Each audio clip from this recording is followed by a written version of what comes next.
My name is Gabriel and I've just finished Cinder by Marissa Meyer. I love this book. It kind of went over my expectations for it. I really wasn't sure what I was expecting, but it was awesome.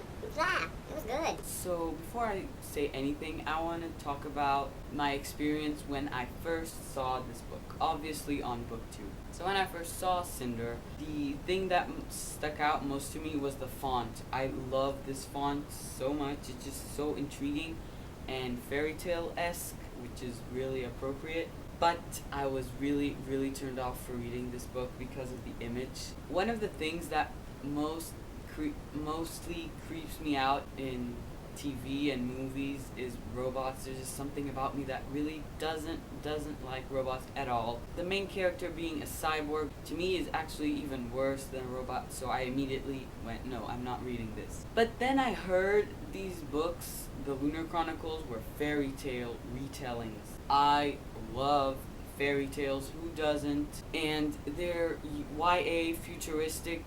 It was everything about it seemed completely awesome. I wanted to pick it up, and so I did.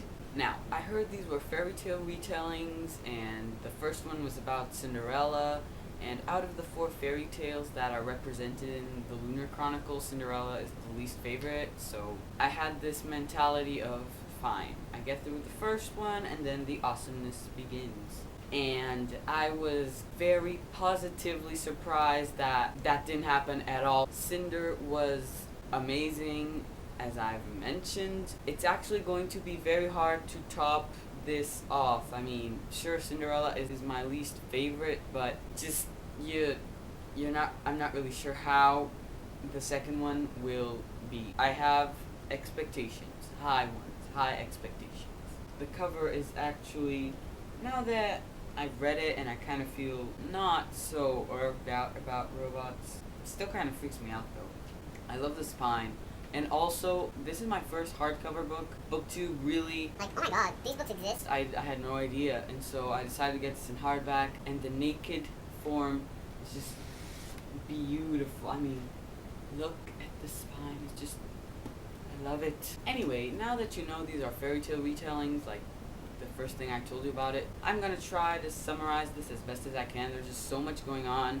I'm really gonna try to summarize it. So, Cinder is a cyborg. She had an accident when she was young. Scientists, doctor-ish kind of people decided to do this on her. Cinder is also a mechanic, which is pretty fitting. And she, like Cinderella, has an evil stepmother, an evil stepsister, and the stepsister that she actually likes. Cinder is poor. All of her gainings go to her stepmother, so she has no money of her own. That's Cinder, the main character. This world is actually very complicated. I am not going to get really into detail because you should go into this not really knowing how the world is, because it really surprised me. Marissa Meyer created this amazing, really cool, futuristic kind of society, and I really enjoyed reading about it. If you haven't read this, you should.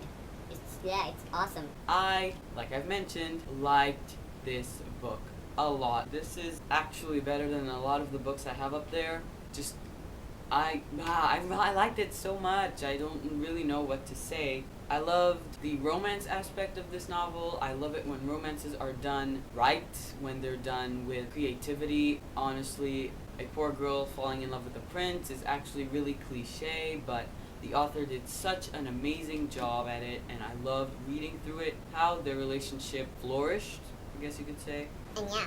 If you are iffy about robots and androids just like me, but you still enjoy a good futuristic YA novel, you should definitely pick this up. I mean, right through the first 50 pages or so, you completely ignore this weird feeling you have about robots, because just it's so normal in this book that you just kind of go along with it and you really just look past it. You end up really enjoying it, and I definitely recommend it.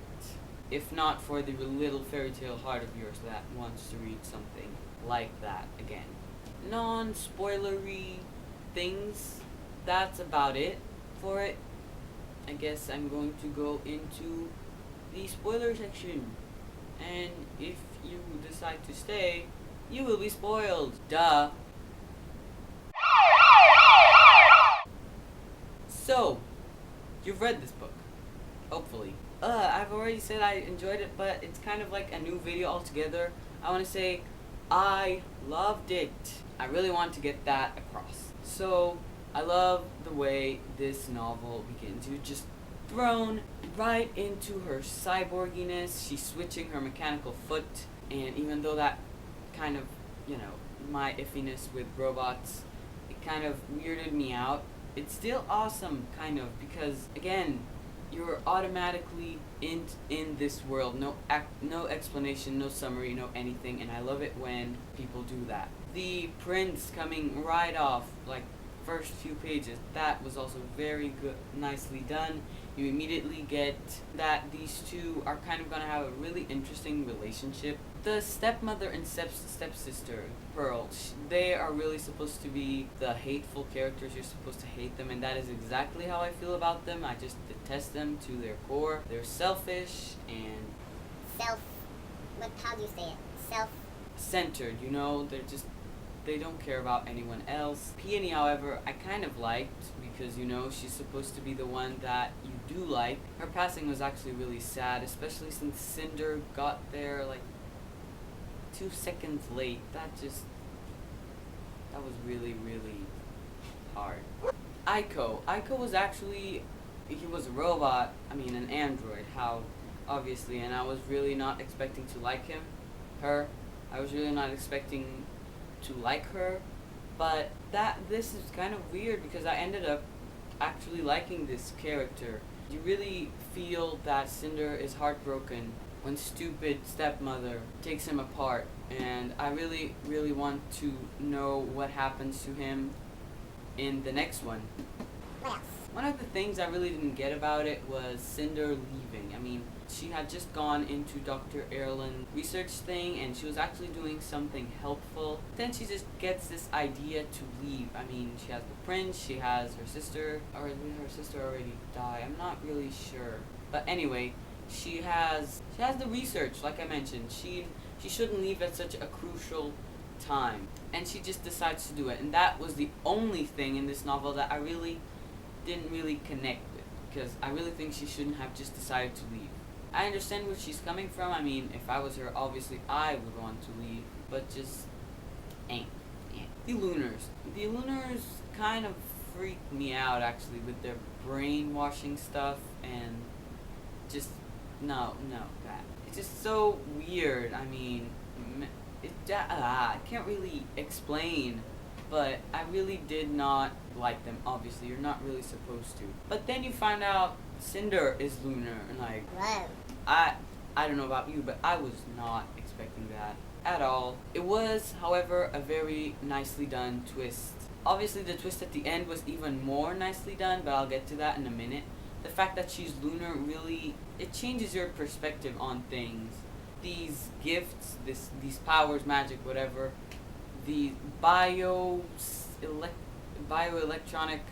manipulation, I believe that's how you call it. Cinder, however weird Lunars are, Cinder should learn how to use her powers, and I really want her to. The history of Cinder, her background, that was actually really interesting as the book progressed. Obviously, in the end you find out, but as the book progressed, you're like, something awfully fishy is going on here. And turns out there was. Levana, Queen Levana. Since once upon a time, I've had this softness for evil queens, and just Fairest is coming up. I could not hate her.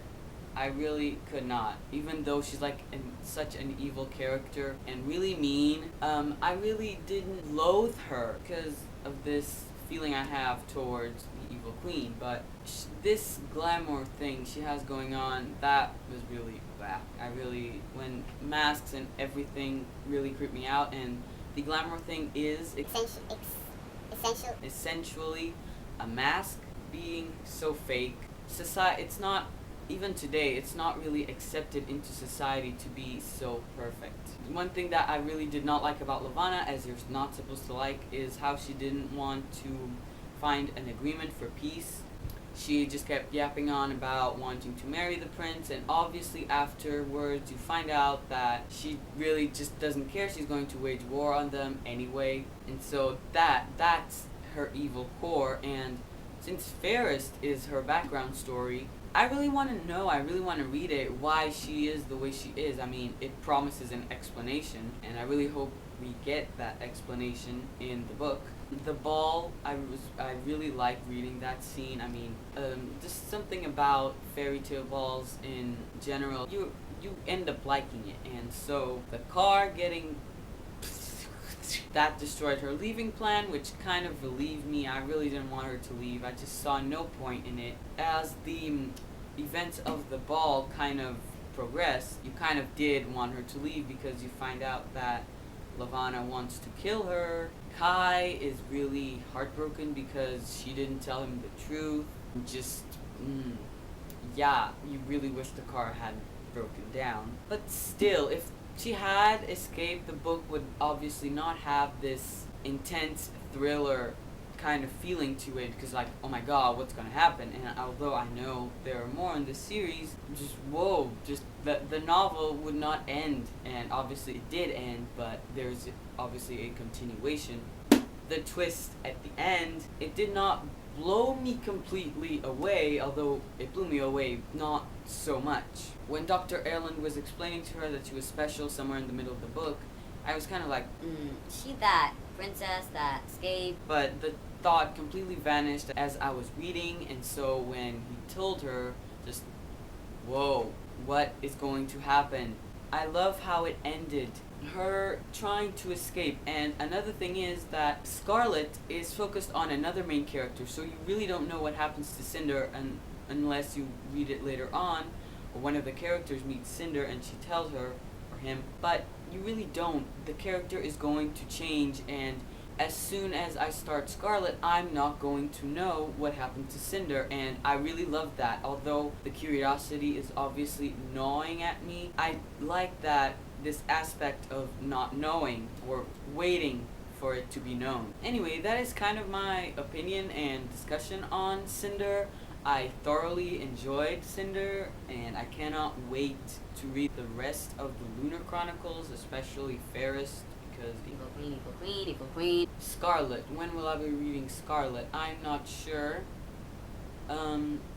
Before January, obviously, because I want to read all three of them before reading Fairest.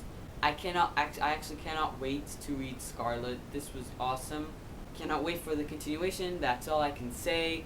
Also, Cress is like huge, 550 pages around that, and I love huge books. And just, yeah, that's it. So I've decided to do this because I think it's interesting. This is completely 100% genuine. I have no idea what happens in Scarlet. All that I know about Scarlet is that the parallel story is Little Red Riding Hood. Let's see. So what happens to Cinder? The Cinder escape. I'm really iffy on this one. I mean, it would be kind of a shot in the dark if Cinder did escape, and if she did escape, would she go to Africa? I don't think so. There's just this rebel kind of feeling I get from Cinder, and I don't think, even though she probably feels it's her duty to go to Africa, I don't think she would if she escaped. She would do some things before. Again, we don't know what happens to Cinder. I'm completely wrong, probably, but that's how I think. Aiko. What happens to Aiko? I really want to see him in another android body, obviously, like everyone. I think it's really interesting, this robot android character. So for Scarlet, actually the book, I have no idea whatsoever what to expect. Little Red Riding Hood, to me, is a little better than Cinderella. I find the story more intriguing. Not so classical, but it captured my interest more than Cinderella did. So we'll see what happens. I cannot wait to read it. That's it. I have absolutely no more theories, because how can I? It's like a completely different story. So we'll see what happens. I hope you enjoyed this video. I think I made my thoughts clear on Cinder. If you've stayed this far, it's probably because you've read it, but I want to say again that I recommend it. Read it. Yeah, read it. If you haven't read Scarlet or Cress, which I doubt is the case, then please leave your theories down below. I'm just blank-minded completely. Well, if you read Cinder and you liked it, if you read Cinder and you didn't like it, if it's awesome. If it's not awesome, please leave a comment. I would love to discuss this with someone, anyone. Please. So that was it. Thank you for watching. See you next time. Stay tuned for more. Bye.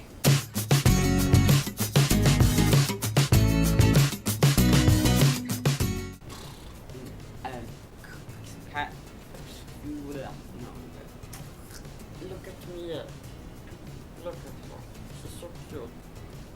Isn't she cute?